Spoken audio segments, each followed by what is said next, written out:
Good morning to everyone. आज हम लोग क्लास स्टार्ट करने वाले हैं इनकम फ्रॉम हाउस प्रॉपर्टीज। और आज जो क्लासेज होने वाली है खासतौर पर ये बेसिक क्लासेज होगी इनकम फ्रॉम हाउस प्रॉपर्टी। और इसमें हम लोग सबसे पहले डिस्कस करने वाले हैं चार्जिंग सेक्शन जो होती है इनकम टैक्स में, उस पर डिस्कस करने वाले हैं। चार्जिंग सेक्शन जो होती है अंडर सेक्शन 22। तो देखेंगे इनकम फ्रॉम हाउस प्रॉपर्टी या कोई भी चैप्टर जब भी इनकम टैक्स में स्टार्ट होती है तो सबसे पहला जो सेक्शन होती है वो चार्जिंग सेक्शन होती है। उस चार्जिंग सेक्शन में मेंशन क्या होता है कि उस हेड के अकॉर्डिंग किस तरह से टैक्स का कंप्यूटेशन करना है और ये रूल्स उस चैप्टर पे किन किन कंडीशन में अप्लाई किया जाएगा। तो आज हम लोग ओनली अंडर सेक्शन 22 पे डिस्कस करने वाले हैं, क्योंकि इनकम टैक्स में अंडर सेक्शन 22 से लेकर के 27 तक जो सेक्शन अप्लाई होती है, तो उसमें हम लोग फर्स्ट जो चैप्टर है, फर्स्ट जो सेक्शन है 22 उस पे यानी कि डिस्कस करने वाले, यानी कि धारा 22 as per income tax act 1961 यानी कि आयकर अधिनियम 1961 के धारा 32 का हम लोग डिस्कस करने वाले हैं। तो चलते हैं। तो इनकम फ्रॉम हाउस प्रॉपर्टी में देखेंगे चार्जिंग जो सेक्शन होती है, चार्जिंग सेक्शन 22 है। और ये चार्जिंग सेक्शन क्या कहता है उस पे हम लोग डिस्कस करेंगे, ठीक है। तो सबसे पहले हम लोग ऑन कैमरा देखते हैं, क्या आप लोग देख पा रहे हैं या नहीं, ठीक है, अच्छे तरीके से दिखाई दे रही है। तो देखिए चार्जिंग सेक्शन क्या कहता है इनकम टैक्स कहता है income taxable under the head income from house property the 3 condition will be satisfied. कहता है कि कोई भी इनकम हाउस प्रॉपर्टी में तभी टैक्सेबल होगा जब वो 3 कंडीशन सेटिस्फाइड करेगा। तो देखिए कौन कौन सा कंडीशन है, क्या समझे, एकदम बेसिक समझिए, उसके बाद में नोट भी करवाऊंगा, एकदम अच्छे तरीके से हम लोग समझना कि किस किस कंडीशन में कौन कौन ऐसा इनकम होगा जो इनकम फ्रॉम हाउस प्रॉपर्टी के अकॉर्डिंग टैक्सेबल होगा। तो कहता है कोई भी इनकम जो है टैक्सेबल जो होती है इनकम फ्रॉम हाउस प्रॉपर्टी में, तो उसके लिए 3 कंडीशन को सेटिस्फाइड करनी होती है। तो सबसे पहले देखिए क्या हम लोग समझेंगे, इनकम चार्जिंग सेक्शन क्या कहती है, income is taxable, income is taxable under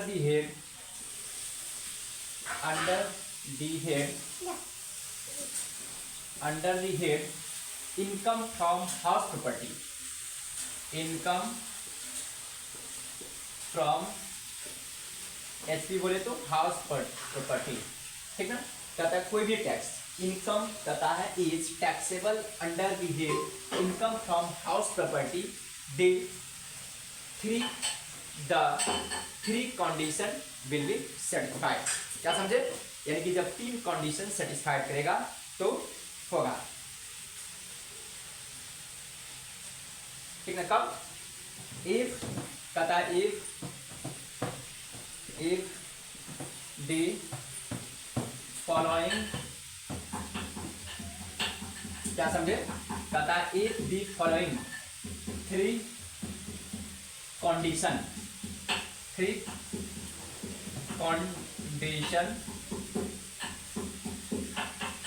will be satisfied। क्या समझे, कहता है income is taxable under the head income from house property if the following 3 condition will be satisfied. कहता है कोई भी इनकम जो होगा इनकम फ्रॉम हाउस प्रॉपर्टीज में टैक्सेबल होगा जब वो 3 कंडीशन क्या करेगा, सेटिस्फाइड करेगा।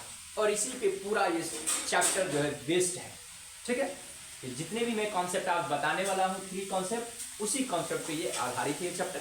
क्योंकि बहुत सारे ऐसे स्टूडेंट होती है अगर वो ऑब्जेक्टिव क्वेश्चन को सॉल्व करते हैं तो उसमें फंस जाता है, क्योंकि घुमा फिरा के जब क्वेश्चन पूछती है तो उन्हें थ्योरेटिकल क्वेश्चन की ज्ञान होता नहीं है, जिसके वजह से वो ऑब्जेक्टिव क्वेश्चन में फंस जाते हैं। बहुत सारे स्टूडेंट ऐसा है जो रूल्स के अकॉर्डिंग वो चलते हैं, तो प्रैक्टिकल क्वेश्चन तो बना लेते हैं, लेकिन फिर ऑब्जेक्टिव क्वेश्चन की बारी आती है तो वहाँ पे फंस जाते हैं, या कोई थ्योरेटिकल पोर्शन की बात होती है तो वहाँ पे भी वो फंसते हैं। इसलिए आज हम लोग 1 बाय 1 करके डिस्कस करने वाले। तो देखिए पहला कौन सा कंडीशन होगा, तो पहला कहता है द प्रॉपर्टी, कहता है the property should consist of building और लैंड अपार्टमेंट देयर टू। ठीक है, इस चीज को लिखेंगे। कहता है द प्रॉपर्टी,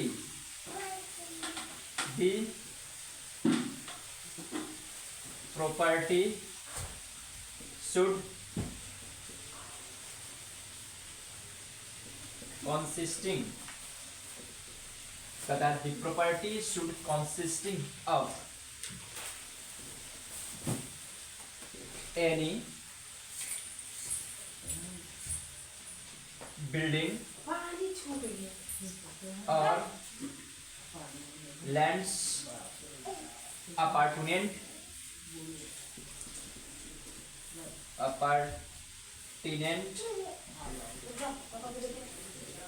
देयर टू। ठीक है, क्या समझे? कहता है the property should consisting of any building और लैंड्स अपार्टमेंट देयर टू। इस चीज को मैं पहले फिर बाद में समझाऊंगा। एक बार मैं ऑन कैमरा देख ले रहा हूँ, क्या आप लोग अच्छे तरीक़ा से देख पा रहे हैं? हाँ ठीक है, अच्छे तरीक़ा से दिखाई तो दे रही है। उसके बाद फिर हम लोग चलेंगे। मैं थोड़ा कैमरा को सीधा कर ले रहा हूँ ताकि आप लोग को कोई इशू ना हो। ठीक है, आई होप कि आप लोग देख पा रहे होंगे। दी property should consisting of any building और लैंड्स अपार्टमेंट देयर टू। ठीक है, इसका मीनिंग क्या है इस पे बाद में हम लोग डिस्कस करेंगे। पहले ये कंडीशन लिखते हैं। दूसरा कहता है the assessee, the assessee should be owner of property। क्या समझे? कहता है assessee should be owners of the property, owner of property. ठीक, ऑफ दी यहाँ लगा दीजिए, ऑनर ऑफ द प्रॉपर्टी। तीसरा कहता है बिल्डिंग, प्रॉपर्टी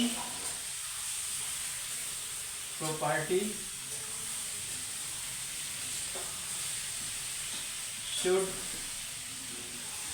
not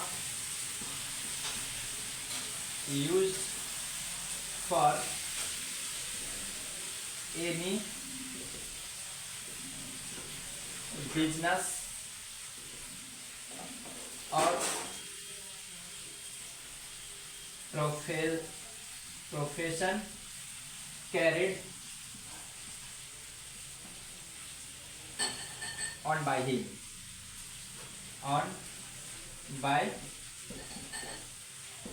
देखिए ये तीन कंडीशन। क्या समझे? अगर कोई भी इनकम फ्रॉम हाउस प्रॉपर्टी में तभी टैक्सेबल होगा जब वो फॉलोइंग थ्री कंडीशन को सेटिस्फाइड करेगा। पहला कहता है the property should consisting of any building और लैंड्स अपार्टमेंट देयर टू। पहला, कोई भी प्रॉपर्टी चाहे वो लैंड और बिल्डिंग और उस बिल्डिंग से जुड़ा हुआ भूमि होना चाहिए, तभी वो इनकम फ्रॉम हाउस प्रॉपर्टी के अकॉर्डिंग है। दूसरा कहता है the assessee should be owner of the property. कहता है एसएससी जो है उस प्रॉपर्टी का ओनर होनी चाहिए, तभी इनकम फ्रॉम हाउस प्रॉपर्टी में वो टैक्सेबल होगा। तीसरा कहता है property should not used for any business और profession carried on by him. कहता है वो जो प्रॉपर्टी है वो उसके द्वारा, कोई एसएससी के द्वारा जो चलाया गया बिजनेस और प्रोफेशन नहीं होनी चाहिए, उसमें यूज नहीं होनी चाहिए, तभी इनकम फ्रॉम हाउस प्रॉपर्टी के अकॉर्डिंग टैक्सेबल होगा। जैसे एग्जाम्पल के तौर पे देखिए यहाँ पे इसका मीनिंग समझिए। कहते हैं दी property should consisting of any building और लैंड्स अपार्टमेंट देयर टू। मतलब कि वो जो प्रॉपर्टी होनी चाहिए, क्या होनी चाहिए? बिल्डिंग होनी चाहिए, और उस बिल्डिंग के किनारे जो भी भूमि है वो होगा, और उससे जब रेंट होगी या इनकम होगी वही इनकम फ्रॉम हाउस प्रॉपर्टी के अकॉर्डिंग टैक्सेबल होगा। जैसे एग्जाम्पल के तौर पे मान के चलिए कोई एक्स ने इतना बड़ा लैंड उन्होंने परचेज किया। मान के चलिए एक्स है कोई पर्सन, एक्स ने एक ये परचेज कर लिया, कैसी लैंड है ये 3000 स्क्वायर फीट में इन्होंने 300 स्क्वायर फीट, या इसको ऐसे लिखें 3000 स्क्वायर फीट का उन्होंने लैंड परचेज किया। अब खुद सोचिए कि जब वो लैंड परचेज किया तो पूरा पोर्शन, तो वो तो घर बनाएगा नहीं, मान के चलिए उन्होंने इतना पोर्शन में उन्होंने बिल्डिंग को खड़ा कर दिया। मान के चलिए बिल्डिंग को खड़ा किया, इसका एरिया था 200 स्क्वायर फीट, 2000 स्क्वायर फीट में उन्होंने बिल्डिंग क्रिएट कर दिया। और इस बिल्डिंग को उन्होंने सपोजेड 5000 पर मंथ के हिसाब से उन्होंने किराए पे लगा दिया, एक्स लिमिटेड। तो यहाँ पे देखेंगे हाउस प्रॉपर्टी में वो टैक्सेबल होगा, ये पूरा पोर्शन का इनकम। सिर्फ ये नहीं कि ये 2000 स्क्वायर फीट को उन्होंने रेंट पे लगाया है तो उससे इनकम है, तो उसी पे नहीं, ये पूरा लैंड के बिल्डिंग पे, मतलब वो जो बिल्डिंग के पार्ट में जितना भी लैंड आता है, जितना भी वो उसके किनारे में जो भूमि होती है, उसको सहित जो भी पोर्शन है उन सभी से जो इनकम होगी वो इनकम फ्रॉम हाउस प्रॉपर्टी के अकॉर्डिंग टैक्सेबल होगा। लेकिन अगर मान कर चलिए अगर इसी एक्स को कहीं पे भूमि है, ठीक है, ये पड़ा हुआ कोई और जगह, मान कर चलिए 200 500, इससे अगर मान कर चलिए इन्होंने 2000 पे उन्होंने किसी को दे दिया, मान कर चलिए कोई मॉल के बगल में उसका लैंड है, उन्होंने पार्किंग के लिए 2000 पर मंथ पे ये भाड़े पे लगा दिया उन्होंने, समझिए बात को। तो इससे जो इनकम होने वाला है ये इनकम या तो लगेगा किसमें, पीजीबीपी हेड में जाएगा, पीजीबीपी, या इनकम फ्रॉम अदर सोर्स में, या इनकम फ्रॉम अदर आईओएस में जाएगा, इनकम फ्रॉम अदर सोर्स या बिजनेस और प्रोफेशन डिपेंडिंग अपॉन सिचुएशन और नेचर ऑफ ऑर्गेनाइजेशन। मतलब ये कि ये जो इनकम जो आने वाला है उस भूमि से किराया, जो उस भूमि से संबंधित किराया आएगा वो या तो पीजीबीपी के हेड में जाएगा या इनकम फ्रॉम अदर सोर्स में, वो डिपेंड करेगा नेचर ऑफ ऑर्गेनाइजेशन या सिचुएशन पे। जैसे अगर मान कर चलिए उसको भूमि को परचेज करके और भूमि को किराया पे लगाना ही उसका अगर व्यवसाय है, प्रोफेशन है, तो वो चला जाएगा पीजीबीपी की हेड। लेकिन सडनली मान कर चलिए उसके पास कोई एक ही भूमि था, वहाँ पे बगल में मॉल था और उन्होंने उस लैंड को मॉल वाले को पार्किंग के लिए किराए पे लगा दिया, उसके पास ऐसा एक ही बिल्डिंग था, मतलब भूमि था, या कोई और एक दो जगह था, तो उससे होने वाली इनकम होता है तो वो जाता है इनकम फ्रॉम अदर सोर्स में। लेकिन अगर उसका प्रोफेशन ही होगा कि भूमि को परचेज करनी है और उसको किराए पे लगा देना है, वो एक कंपनी सेटअप कर रखी है, तो उससे होने वाला जो आय होगा, इनकम होगा, उसको हम लोग पीजीबीपी के अकॉर्डिंग चार्ज करेंगे।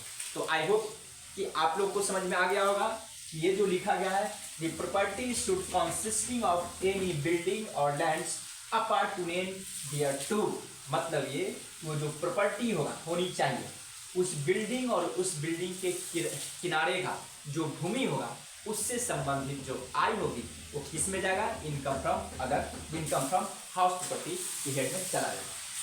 तो जा देखिए कहता the assessee should be owner of the property, क्या होनी चाहिए, उस प्रॉपर्टी की ओनर होनी चाहिए, किसको, एसएससी को। एग्जाम्पल के तौर पे मान के चलिए यहाँ पे एक्स लिमिटेड ने इस भवन को ये जो किराए पे दिया था सपोज दैट 5000 रुपीज़ में, मैं थोड़ा इसको मिटा रहा हूँ, उसके बाद मैं समझाने की कोशिश करूँगा। ला दो कपड़ा, ला दो, इसको मैं थोड़ा मिटा रहा हूँ। एकदम अच्छे तरीके से हम लोग समझना है, थोड़ा टाइम लगेगा बट हम लोग को कॉन्सेप्ट क्लियर करनी है ताकि लॉन्ग क्वेश्चन भी सॉल्व कर सकते हैं और शॉर्ट जो क्वेश्चन होता है उसको भी सॉल्व कर सकते हैं, साथ ही साथ ऑब्जेक्टिव क्वेश्चन सॉल्व होगा। क्योंकि ये सारा जो भी कॉन्सेप्ट है यदि हम लोग को क्लियर रहता है तो इजी वे से क्वेश्चन को सॉल्व करते हैं। देखिए कहता है the assessee should be owner of the property, का मतलब क्या हुआ, एक बार मैं ऑन कैमरा देख ले रहा हूँ, ठीक है, शायद आप लोग को दिखाई दे रहा होगा।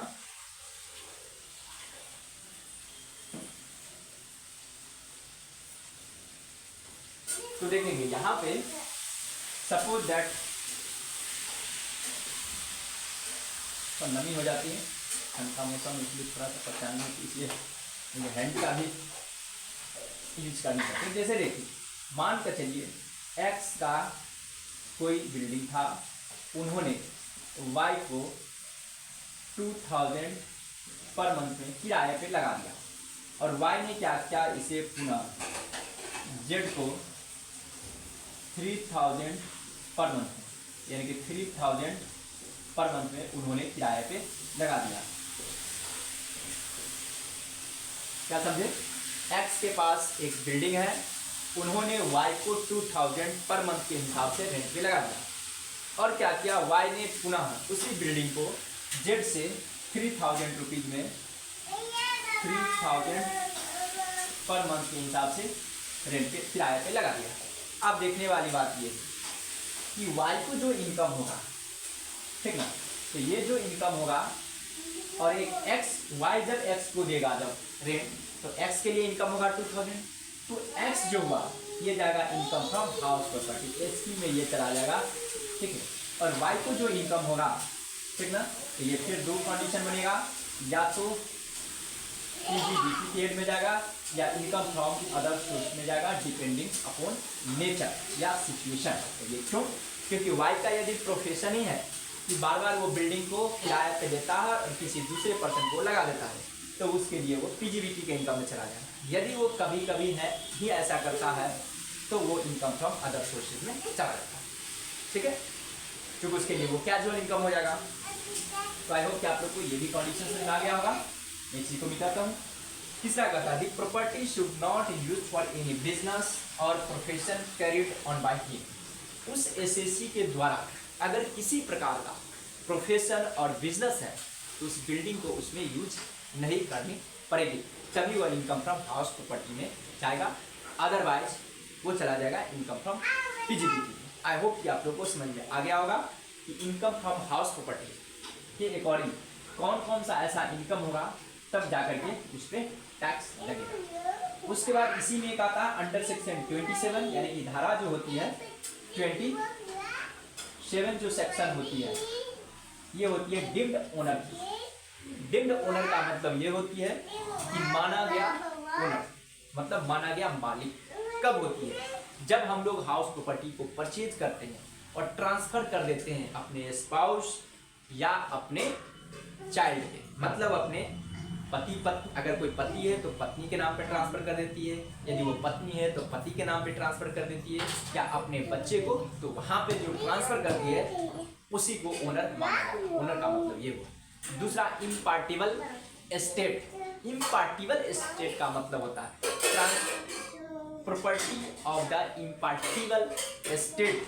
मतलब इम्पार्टिबल का मतलब ये होता है कि वैसा प्रॉपर्टी जो कई पूर्वजों से चलते आ रहा है और उसका डिस्ट्रीब्यूशन नहीं हुआ है, मतलब बंटवारा नहीं हुआ है, तो वैसे भी जो भी प्रॉपर्टी होगा तो उसका ट्रस्टी के नाम पे टैक्स देना पड़ेगा। मतलब इनकम फ्रॉम हाउस प्रॉपर्टी में ही जाएगा, लेकिन किसके नाम पे वो टैक्स देना पड़ेगा, तो जो ट्रस्टी होगा। ट्रस्टी का मतलब ये होता है कि उस फैमिली का जो सबसे बड़ा पर्सन होगा, उसका जब ये इनकम का कंप्यूटेशन होगा तो उसके रेट के अकॉर्डिंग इनकम को टैक्स देना पड़ेगा।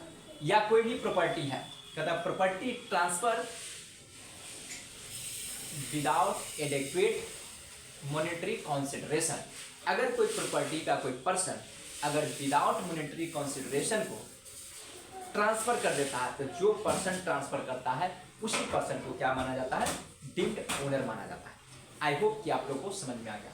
या कहता प्रॉपर्टी और assets held by cooperative society. Cooperative society के द्वारा भी यदि दिया गया है तो वो उसको डीम्ड ओनर मान लिया। तो आई होप कि आप लोग यहाँ तक समझ गए होंगे क्वेश्चन को और क्लासेस की। तो आज की क्लास यहीं पर एंड हो रही है।